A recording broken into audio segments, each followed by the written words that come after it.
धामाहम् शतम् धामानि सप्त च शतम् वो अम्बधामानि सहस्रमुत वोरुहाः सुतक्रत्वो योजमिमम् मे अगदम् कृता ओषधी प्रतिमोदध्वम् पुष्पवती प्रसूवरीः अश्वाजिव सजित्वरीर्विरुधः पारयुष्णवाः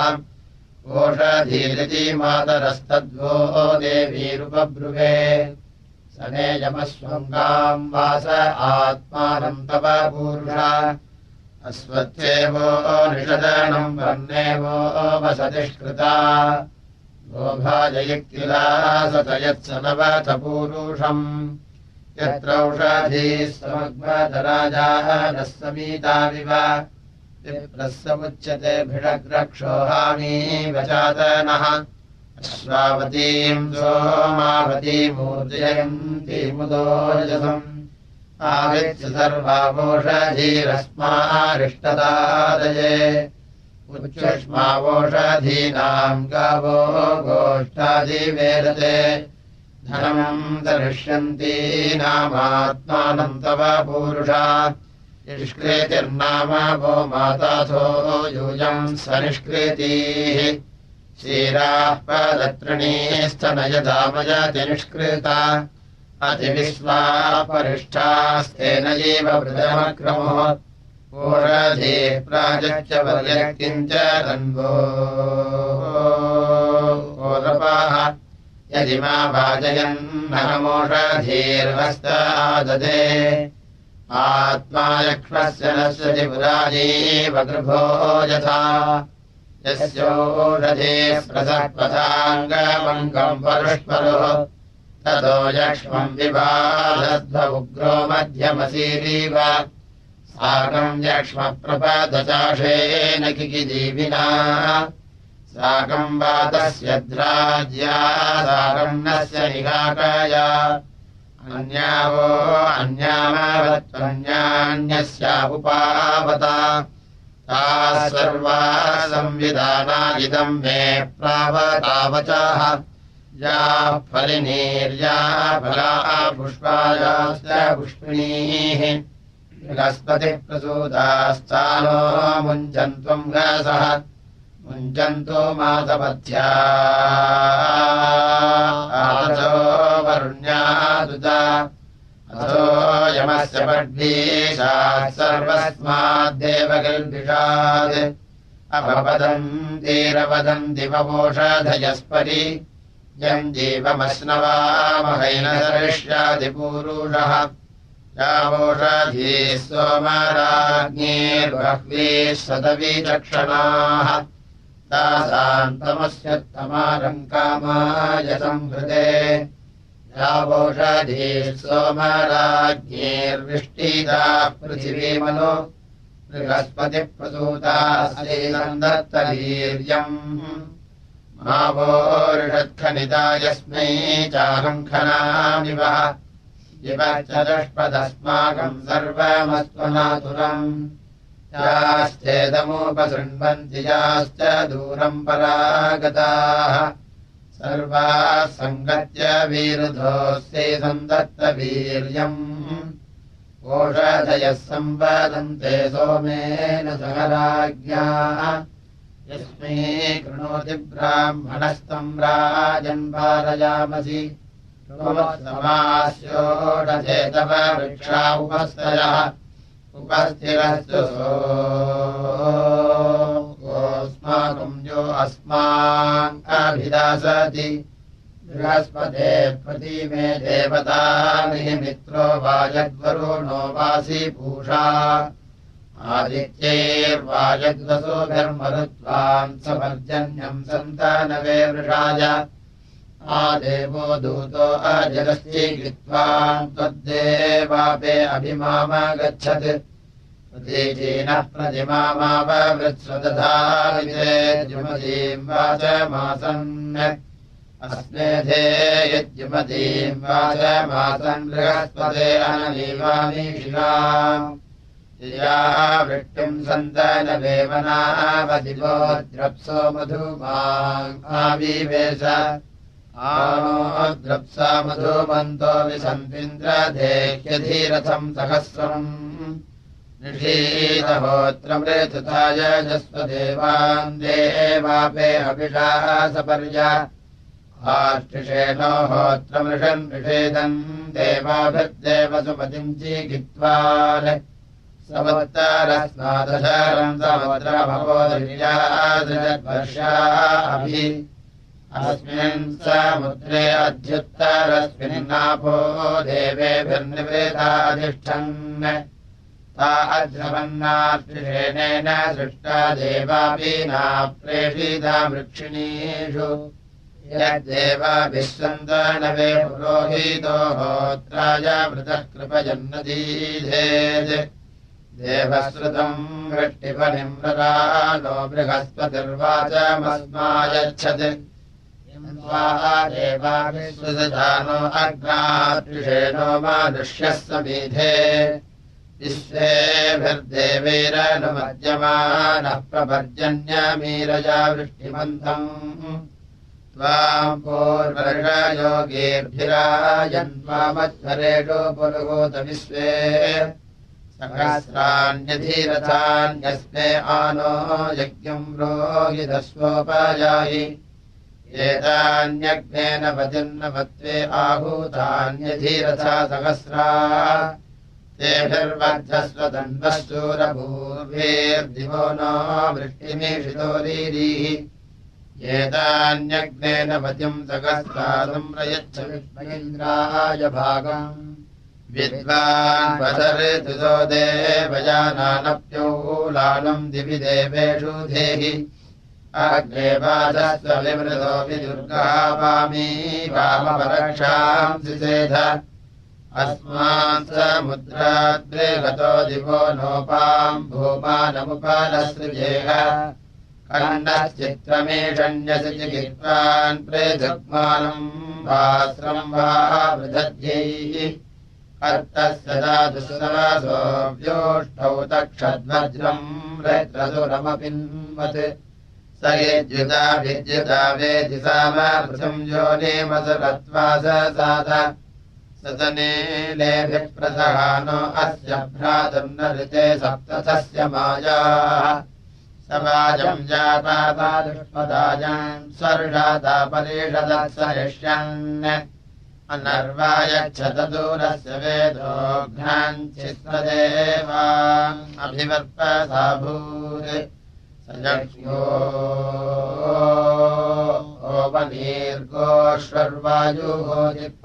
ओपनीर्गोष्वर्वायुहोजिप्रधन्यासुश्रीः अपादो यत्र युज्यासो रथाद्रोण्यश्वासहीरते घृतम् वा सरद्रेभिरसस्तवाररुग्वाहित्तिगजमारे अवद्य आगात् अम्रस्य मन्ये मिथुना विभौरी अन्नमभीत्यारोदयन्मुषायन्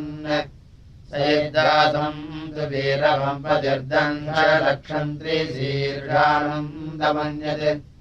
अस्य त्रितोऽन्वोजसा वृधानो विपावरागमयो अग्रयाहन् सद्रह्वाने मनोषमूर्ध्वसान आसा विषदर्शसानाय सर्वम् सङ्गतमोनुघोषोऽस्मत्सुजातः पुरोभिरदर्गन्धस्युहत्ये सो अभ्रियो नयवसौधन्याम् क्षया जगातुम् विदन्नो अस्मे उपयत्सीदनिन्दुम् शरीरैः श्येनो योपाष्टिनहन्ति दस्यून् संराधदस्वसाने भीरस्य कुत्साय सुष्णम् कृपणे परादात् अयम् कविमानयच्छमानमत्रम् यो अस्य सनीतोतनृणाम् अयम् तस्यन्दर्ये विरस्य लक्ष्मो देवेभिर्वरुणो नमायी अयम् कनीर ऋतुपा वेद्यमीमीताररुम् यश्च दुष्पात् अस्य स्तोमे विरौसि च ऋजिष्वा बृहन्दरयदृढवेन विप्रोः श्रुत्वा यज्ञतो दीतयद्वीः पुरायियानो अभिवर्पसाभूत् एवामो असुरवक्षदायवम् रगः पट्भिरुपसर्पदिन्द्रम् सजीजानः कारति सुतस्मादिषमूर्जम् सुक्षितिम् विश्वमाभाः इन्द्रदृह्यामघवन् त्वापदिद्भुज इव सुतस्तु तपाबोधिनो वृधे देवेभिर्नमस्तविदा प्रावदस्फुतमा सर्वदा धिमतीतिम् वृणीमहे भराय सुभारतभागभृत्ययम् प्रवायवे शुचिपे क्रन्दजिष्टये गौरस्य यः प्रजासमीतिमानस सर्वदा धिमतीतिम् वृणीमहे आनो देवस्य विदासा विषद्वयऋजूयते यजमानाय संवते यथा देवान् प्रतिभूषेमपागपदा सर्वदा धिमतीतिम् वृणीमहे इन्द्रो अस्मे सुमनाः अस्तु विश्वाराजा सोमस्तु विदस्याध्येदुनः यथा मित्रधीतानि सन्दधुरा सर्वदा धिमतीतिम् वृणीमहे इन्द्रमुक्तेन सवसा परुर्दधे बृहस्पते प्रदभीतास्यायुषः यज्ञो मनः प्रमाजन्नः पिता हि गमा सर्वदा धिमतीतिम् वृणीमहे इन्द्रस्य नु सुकृतम् दैव्यम् सहोऽग्निर्गृहे जरिता मेधीरः कविः यज्ञश्च भोर्विदधे चारुरन्दमः सर्वदा धिमतीतिम् वृणीमहे न भोगुहा चक्रमभूरि दुष्कृतम् नाविष्यम् वसवो देवहेळनम् भागिर्नो देवाहृदश्चार्पसा सर्वदा धिमतीतिम् वृणीमहे अपामी वां सविता सा विषण्या अग्वरीययितपसे धन्वद्रजः ग्रावायत्र मधुरदुच्छते बृहदा सर्वदा धिमतीतिम् वृणीमहे ऊर्ध्वो ग्रावामसवोऽस्तु सोदरि विश्वाद्वेषांसि सनुतर्यूयोत स नो देवः सविता पायुरीर्यः सर्वदा धिमतीतिम् वृणीमहे ऊर्जम् गावो जवसे पीवो अत्तरऋतस्य याः सदनेकोऽसे अन्ध्वे तनो देवतन्वो अस्तु भेषजमा सर्वदा धिमतीतिम् वृणीमहे कृतप्रावाजनिता सश्वतामबलिन्द्रजिद्भद्रा प्रमदिसुतावताम् ऊर्णमोदर्दिव्यम् यस्य दिक्तया सर्वदा धिमतीतिम् वृणीमहे चित्रस्ते भानुक्रतुप्राभिष्टिः सन्ति स्मृतो जरणिप्राधृष्टाः रजिक्षया रज्या पस्व आगोस्तूर्णिमर्यग्रम् दुभस्युः उद्बुध्यध्वम् समानसः सखायः समग्निमिन्ध्वम् बहवः सनीराः रजिक्रामग्निमुषतम् च देवीमिन्द्रापतो वसे निह्वजेवः मन्द्राग्रेणध्वम् धियातनध्वम् नावमरित्रमरणीम् कृणध्वम् इष्क्रेणध्वमायुधारम् कृणध्वम् प्राञ्चम् जग्नम् प्रणयता सखायः युनक्तधीराभियुगातनध्वम् कृते योनौ अपदेहबीजम् गिराजसृष्टिः सभरासम् नो नेदीययित्सृण्यः पक्वमेयात् क्षीरायुञ्जन्ति कवयो युगावितन्वते पृथक् धीरा देवेषु सुम्नया निराहावान् क्रेदोदनसंवरत्रादधातन सिञ्चामः अवतमुद्रिणम् भयम् सुषेकमनुपक्षितम् निष्क्रेताः ममवतम् सुभरत्रम् सुषेचनम् उद्रिणम् सिञ्चे अक्षीतम् ीनीकास्वान् हिरञ्जयाधस्वस्तिवाहम् रथमित्रेणध्वम् द्रोणाहावमवतमस्मचक्रमम् सत्रकोशम् सिञ्चता नृपाणम् वृतङ्क्रेणध्वम् दैवो नृपाणो वर्मासेव्यध्वम् बहुला पृथूनि पुरः कनध्वमाजासीरदृष्टा मावस्वस्रोच्चमसो दुर्गादातम् आबोधियम् यज्ञियाम् वर्तभूतये देवा देवीम् यजताम् यज्ञियाभिः सानोदिः यज्ञवदेव गत्वी सहस्रधारापयसा महीगौः आदोषिम् जहरिवेन्द्रो नृपस्येवासीभिस्तक्षतास्मन्मयीभिः परिष्वजध्वम् दश कक्ष्याभिरुभेदुरौ प्रतिपन्निम् युनक्ता उभेदुरौ वह्निराभिबुद्धमानोऽन्तर्योनेव चरति द्विजानीः वनस्पतिम् वन आस्तापयध्वन्निषोजादिध्वमखानन्दमुत्सवम् कवृन्नरः कवृतमुत्तधातनचोदजतखुरसवाचसादये दिष्ट्यज्ञः पुत्रवाच्यावयोतय इन्द्रम् सबाधजिह सोमवीतये प्रचेरतम् विदो कृतमिन्द्रो वतु दृष्टुया अस्मिन्नाजो पूर्वभूतस्वभाये धनभक्षेषु नो वा उद्समासो वगदिवासो अस्या अधीरथम् यदजायत्सहस्रम् रथीरभोन्मुद्गलानि कपिष्टो भरे कृतम् यचेन्द्रसेना अन्तर्यच्छजिघाम् सतो वज्रमिन्द्राभिदासतः दासस्य वामघवन्नाद्यस्य वासनुतर्यभजापथम् वज्रगृषाणः कूलम् स्मृङ्गदभिमादिमेति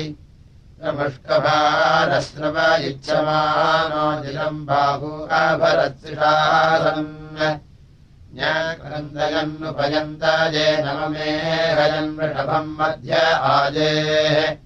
तेन सुभर्वम् शतवत्सहस्रङ्गवामुद्गलः प्रधने जिगाय ककर्दवे वृषभो युक्तासीदवावसीत् सारथिरस्य केशी युक्तस्य द्रवदः सहानतरिच्छम् दिष्मा निष्पदो मुद्गलानि उद प्रतिमुदघन्नस्य विद्वानुपायुनग्मम् स गमत्र शिक्षन् इन्द्र उदापत्पतिमज्ञानामलम् गतपद्याभिः ककुद्मान् सुनमष्ट्राण्यजलत्कपर्दीव रत्रायाम् दार्वानह्यमानः गृह्णानि गृह्णन् भगवे जनायगास्पस्पसानावीशीरदत्त इमन्तम् वत्स वृषभस्य युञ्जम् काष्ठाया मध्ये दुर्घनम् सयानम् येन जिगाय शतवत्सहस्रङ्गवामुद्गरः प्रतनाज्येषु आरे अघाकोन्वीच्छादर्शयम् युञ्जन्ति तम् वा स्थापयन्ति नास्मे तृणम् नोदकमाभरम् च्युत्तरो धुरो वाहति प्रदेदीशते परिवृत्तेव परिविद्यमानट्पीप्यानाकूचक्रेणेव सिञ्चन् एषैष्याजिद्रध्याजयेम सुमङ्गलम् दिनवदस्तु स्वातम् त्वममेष्टस्य जगदश्चक्षुरिन्द्रासि चक्षुषः वृषाय दाजिम् वृषणासिषासिचोदयन्वद्रीणायुजा आसुषिता नो वृषभो न भीमो घना घनः क्षोभनश्चर्षणीनाम् सङ्ग्रन्दनो निमिषये कवीरः शतम् सेना अजयः साकमिन्द्राः सङ्ग्रन्दनेनानिमिषेण जिष्णुना युत्कारेण दुश्चवनेन धृष्णुनाः तदिन्द्रेण जयत तत्सहध्वम् युधो नरयुषो हस्तेन वृष्णाः स युषो हस्तैः सनिषङ्गभिर्वशी संसृष्टादयुध इन्द्रो गणेन संसृष्टजित्सोमुपाबाहुसध्यो उग्रधन्वा प्रतीहिताभिरस्ताः बृहस्पते पदीदीयारथेन रक्षोहामित्राङ्गमबाधमानः प्रभञ्जन् सेना प्रमृणो युधाजयन्नस्माकमेध्यपितारथानाम् नलविज्ञायस्तवीरः प्रवीरः सहस्वान्वाजी सहमानमुग्रः अभिवीरो अभिसत्त्वा सहोजाजैत्रमिन्द्रदशमातिष्ठगोवित् गोत्रभिदम् गोवितम् वज्रबाहुम् जयन्तमज्ञप्रमृणन्तमोजसा इमम् स जाता अनुवीरयध्वमिन्द्रम् सखायो अनुसम्रभध्वम् अधिगोत्राणि सहसागाः मानोदयो वीरस्वतमञ्जुरिन्द्राः युध्यवनप्रेतनागालयुध्यो ओस्माकम् सेनाः अवधु प्रयुत्सु इन्द्र आसाम् नेता बृहस्पतिर्दक्षिणा यज्ञः पुरयेतु सोमाः देवसेनानामभिभञ्जतीनाम् जयन्तीनाम् मरुतो यन्त्वग्रम् इन्द्रस्य विष्णो वरुणस्य राज्ञ आदित्यानाम् मरुताम् सर्धमुग्रम् महामानसाम् भुवनच्छवानाम् घोषो देवानाम् जयतामुदस्थात् उद्धर्षयमघवन्नायुधान्युत्सत्त्वानाम् मामकानाम् मनांसि उद्धृत्रहन् वाजिनाम् वाजीनान्युद्धृथानाम् जयताम् यन्तु घोषाः अस्माकमिन्द्रः समृतेषु ध्वजेष्वस्माकम् यायुषवस्ताजयन्तु अस्माकम् वीरा उत्तरे भवन्तुस्माकु देवा अवताहवेषु अमीषाम् चित्तम् प्रतिलोभयन्तीर्हाणाङ्गान्यप्रेपरेहि अभिप्रेहि निर्दहृत्सुशोकैः रन्धेनामित्रास्तमसा सचन्ता प्रेता जयता नर इन्द्रो वश्शर्म यच्छतु उग्रावः सन्तु बाहवो नाधिष्या यथा सदा असौ यासेना मरुतः परे रामध्यैति नवोजसा स्पर्धमाना ताङ्गो हदतमसापव्रतेन यथा वीरामन्यो अन्यम् न जानाति अन्धामित्रा भवता शीर्षाणा अहजयिव तेषाम् वो अग्निदग्धानामग्निमूलानामिन्द्रो हन्तु बलम् बलम् असा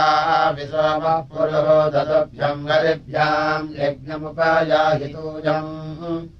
तुभ्यम् गिरो विप्रवीराजियानादधन्विजयिन्द्रमिवासुतस्य अप्सुधूतस्य हरिमप्पिदेहनिभिः सुतस्य जठरम् वृणस्व निमिक्षर्यमत्र जयिन्द्रतभ्यम् तेभिर्वर्धस्वमदमुत्सवाः प्रोग्राम् बीजम् वृष्णायर्मि सत्याम् प्रयैसुतस्य हर्यस्वतुभ्यम् इन्द्रहेनाभिर्गमादयस्वदेभिर्विश्वाभिः ऊतीशजीवस्तव वीर्येण वयो दधानावुषिजज्ञाः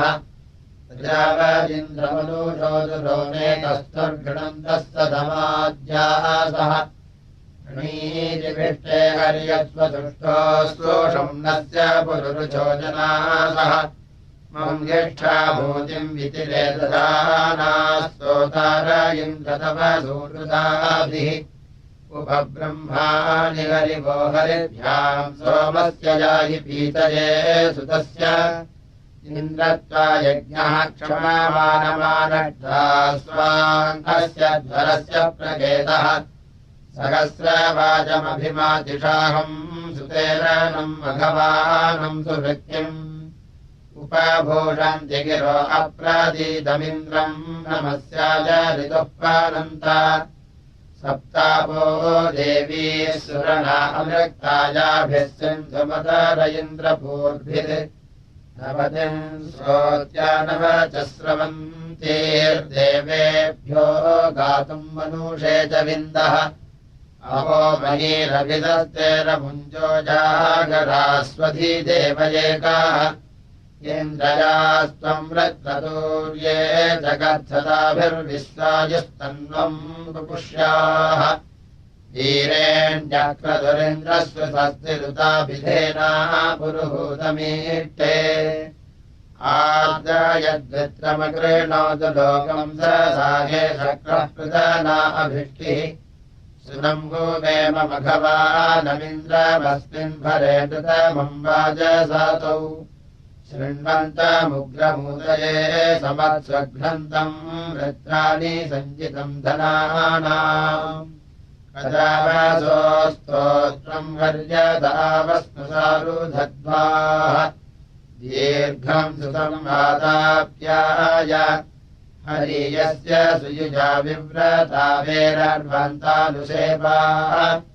उहारजीनकेशिनापदिर्दन् अपयोरिन्द्रः पापजामर्तो न सस्रमानो बिभीवान् शुभे यज्ञुजितेत विषीवान् स चायोरिन्द्रस्तर्कृषः उपानतस्य पर्यन् नदयोर्विव्रतयोः सूर इन्द्रः अधियस्तस्थौ केशवन्ताव्यजस्वन्तानपुष्ट्यै मनोदिशि प्राभ्याम् शिप्रणीवान् रास्तौ दृष्वौ जारिष्वेभिस्ततक्षसूरसवसा भर्णाकृतोभिर्मादलिष्वा वज्रम् यश्चक्रे सुभनायस्य वेगिरीमसोगिरीमान् अरूतनुरद्भूतम् नरजाः अपनो विधिनाशीशीकृतावने मानृजाः ब्रह्मा यज्ञर्धग्जोषधित्वे ऊर्ध्वायत्ते त्रेति निभूत्यज्ञस्य दूर्षसद्मन् सजोर्नाभम् स्वयशंसचायोः श्रूयेते वृष्णीरुपसे च निभूच्छ्रियेदर्वीररेपाः यया स्वे पात्रे सिञ्चसमुत् शतम् वायदा दुर्यप्रतित्वा सुमित्रयुत्थास्तौ दुर्मित्रयुत्थास्तौ आवोयग्धस्युहत्ये कुत्सपुत्रम् प्रावोयग्धस्युहत्ये कुत्सभत्सम्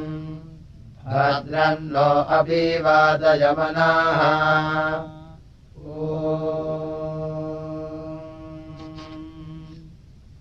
हरिः उभावो नन्तदिगर्थये देवितम् वाते धियो वस्त्रापसेव सद्रीजीनायातवे प्रेमजीगस्सुदिनेव वृक्षातम् सयेते पुष्टारेव पर्वरेषु सृजेते प्रायोगे वस्त्रात्यासा सुरेथाः दूते वलिष्टो यशसा जनेषु मापस्थातमहिषेवाः पपानात् साकम् जिजा सकुनस्येव पक्षापस्येव चित्राय दुरागामिष्टम् अग्निरिव देवयोर्दीदिवाम् सा परिज्ञानेव यजतः पुरुत्रा आपीवोः अस्मे पितरेव पुत्रोऽग्रेव ऋचा नृपतीव तुर्यै इर्येव पुष्ट्यै किरणेव भुज्यै सृष्टीवानेव हवमागामिष्टम् वंसगेव पूषर्या सिंवाता मित्रेव ऋता सतरा सातपन्ता आदेवोच्चावयसा घर्म्येष्टामेषे वेषा स पर्या आपुरीषा शृण्येव जर्भरी दुर्भरी तूनैतोसेव दुर्भरी बर्भरीका उदन्यजे भजेम नामधेरूता मे जराय्वजरम् मलायु वज्रे वचच्चरञ्जारम् मलायुक्षद्मेवार्थेषु दर्दरीथ उग्रा ऋभूनावत्खरवज्राखरद्रर्वायुन्न पर्फरक्षयद्रयीनाम् धर्मेव मधुजठरे सनेरूभगे विता दुर्फरीफारिवारम् अतरेव सचरा चन्द्रनिर्निङ्मनारिङ्गामनन्या आनजग्नी बृहन्देव गम्भरेण प्रतिष्ठाम् पादेव गाधम् तरते विदातः कर्णेव सासुरनिस्मरासोंसेव नो भजतम् चित्तमप्नाः आलङ्करेव मध्ये ये तारके वजवी नीचीन पारे ईनारे वस्तेदमादुष्विदानाक्षामे भोर्जासूयवसात्स चेथे दीर्घ्यावस्तोमम् धनियामपाजमानो मन्त्रम् सरथेहोपयातुम् यशो न भक्त्वम् मधुकोष्वन्तरा भूतांसो अश्विनोः काममुक्राः अभिर्भिरेके स्वरितः सजन्ते शृण्वन्तरेके सवनेषु सोमाले सजीर्मदन्त उददक्षिणाभिर्ने जिह्मायन्त्यो नरके पताम आविरभून्महिमाघो नमेषाम् विश्वम् जीवम् तमसो निरमोचि महिज्योतिः पितृषद्धत्तमागादुरपन्था दक्षिणाया अदर्शि उच्चारिविदक्षिणावन्तो अस्वर्ये अस्वदाः सहजे सूर्येण हिरण्यतावदत्त्वम् भजन्ते वासोदास्तोमप्रतीरन्तायुः देवी पूर्तिर्दक्षिणा देवयज्ञानकवारिभ्यो निहिते गृह्णन्ति अथा नरः प्रयतदक्षिणासो वद्यभिया भगवः प्रणन्ति शतधारम् वायुमर्कम् स्वर्विदम् ऋचक्षसस्ते अभिचक्षते हविः ये पृणन्ते प्रयच्छन्ति सङ्गमेते दक्षिणाम् दुहते सप्तमातरम् दक्षिणावान् प्रथमो हूतयेति दक्षिणावान् ग्रामणीरग्रामेति तमेव मन्ये नृपतिम् जनानाम् यः प्रथमो दक्षिणामाभिवाय तमेव ऋषन्तमब्रह्माणमाहुर्यज्ञन्यम् सामगामुक्तसासम् स शुक्रस्य तन्वो वेदतिस्रो यः प्रथमो दक्षिणया दराध दक्षिणा स्वम् दक्षिणागाम् ददाति दक्षिणा चन्द्रमुदयद्धिरण्यम्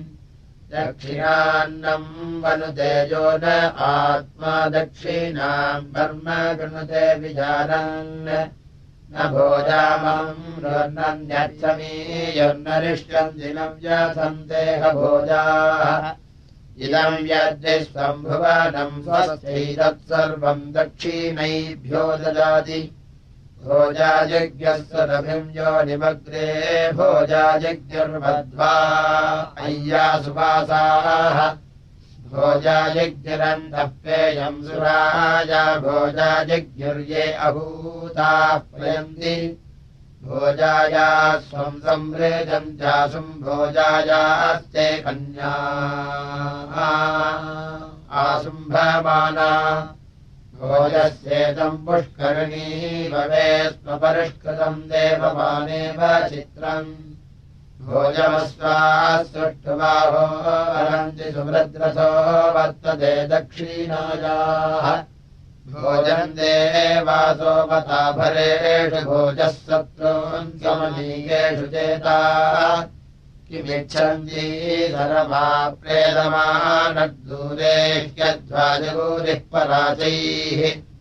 कास्मेहि दिक्कापरीतज्ञासीत् कथम् रसाया अतरः पयांसि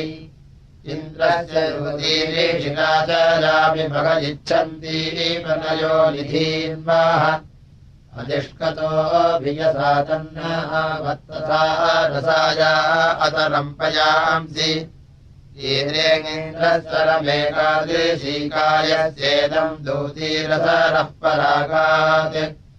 आजगच्छान् मित्रमेनादधामासागवाम् गोपतिर्नो भवाति नाहम् तम् वेदभ्यन्तभर्तयस्येदम् दूतीरसरम् परागात् अतम् गोहन्ते स्रवतो गभीरा हता इन्द्रेण पणयः स यध्वे इमा गावः सरमेया ऐच्छः परिदिवो अन्तान् सुभगे पतन्ति हस्तयेना अवसृजातयुज्युतास्माकमायूधा सन्ति दिग्मा असेन्यावः पनयो वचाम् चरिषव्यास्तन्वः सन्तु पापीः अदृष्टो भजेदव अस्तु पन्था बृहस्पतिर्बहुभया न मृळात्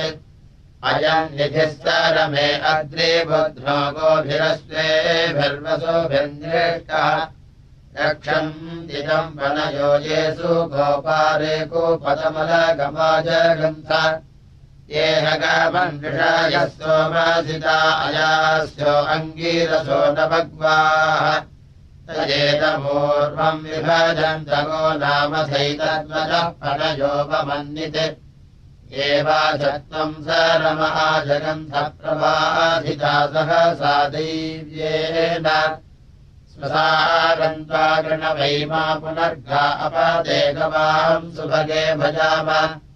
नाहम् वेदभ्राधृत्वम् नो स्वधृत्वमिन्द्रो विदुरङ्गीरसश्च घोराः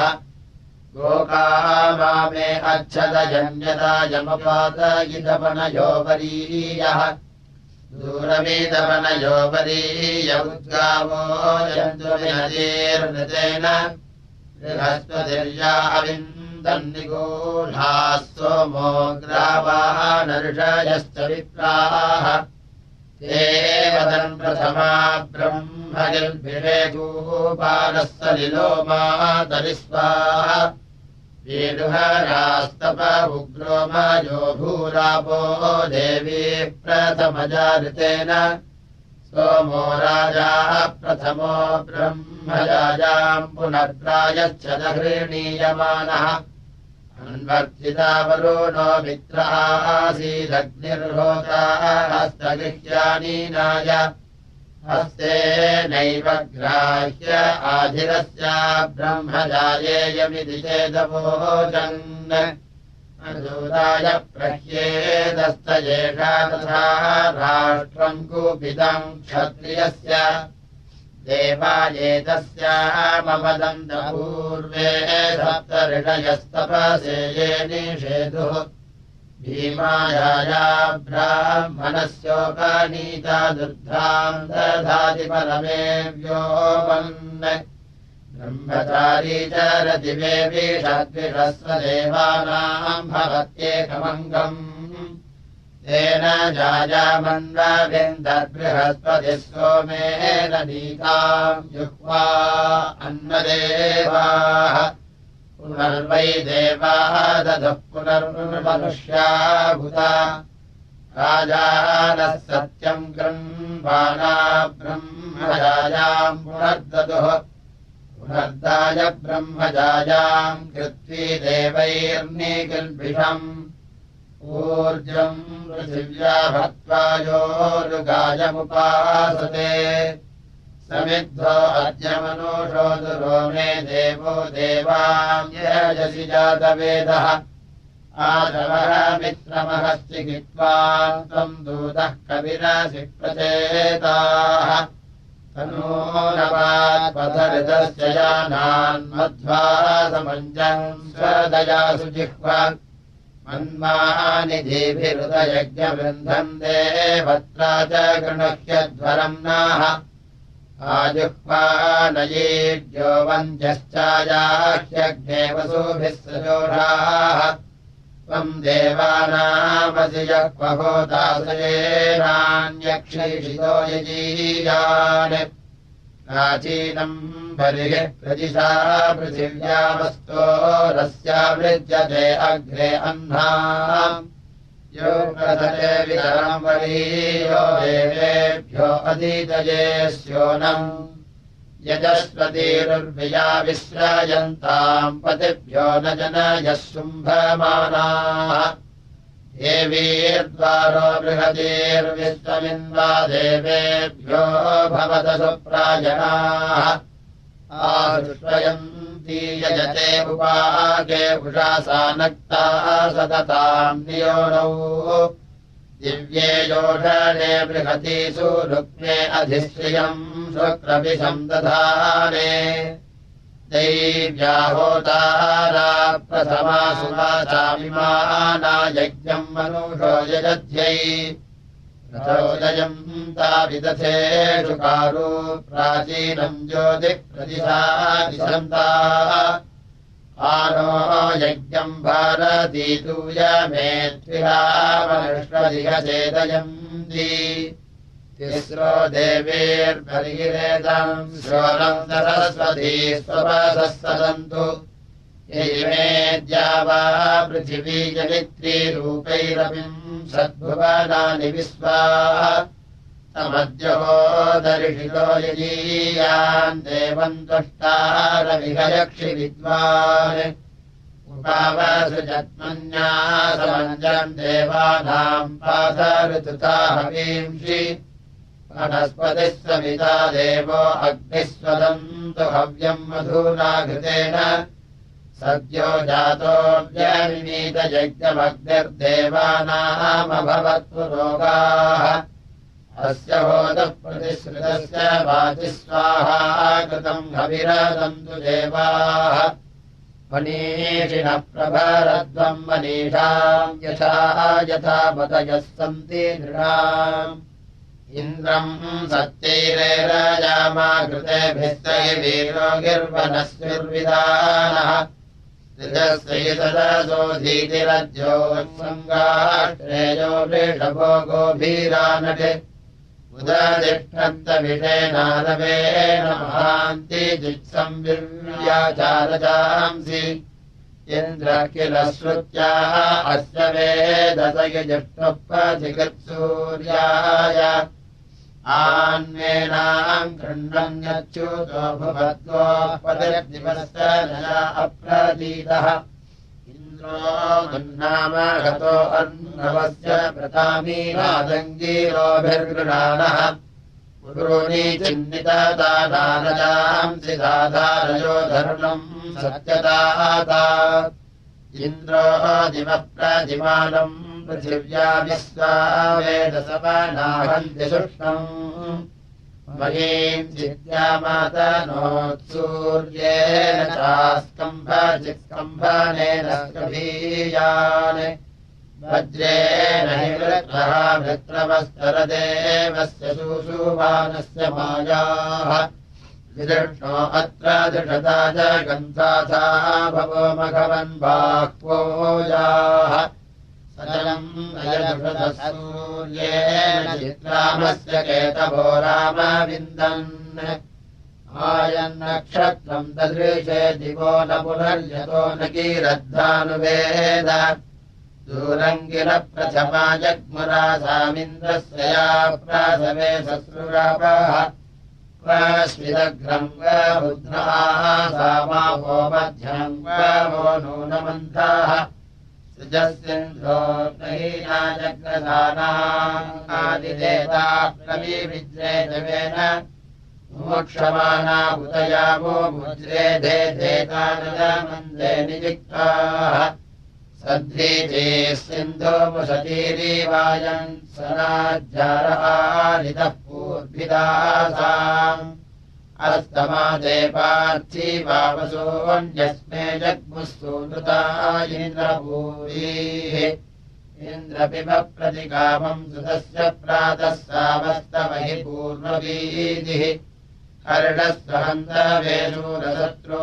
नुक्ते भिट्टे वीर्या प्रब्रवाम यस्ते रसोमनसो जवीयानेन्द्रतेन सोमपेयायाहि सूयमाते हरजः प्रद्रावन्तु जेभिर्यासि वृषभिर्मन्दमानः अरिष्टतावर्चसा सूर्यस्य श्रेष्ठैरूपैस्तन्वम् स्पर्शयस्व अस्माभिरिन्द्रसखेभिर्भुवानः सध्रीजीनो मादयस्व ऋषज्ञ यस्यत्यर्थे महिमानम् मदेष्विमे महीरोदसीनाविवित्ताम् तदोका हरिभिरिन्द्रयुक्तैः प्रियेभिर्याहि प्रियमन्नमच्छ यस्य सत्त्वविवा इन्द्रशत्रूनानुकृत्यारण्याः जगर्थ स ते पुरम् दिम्तवीषीमयति स ते मदाय सुतनिम् रसोमाः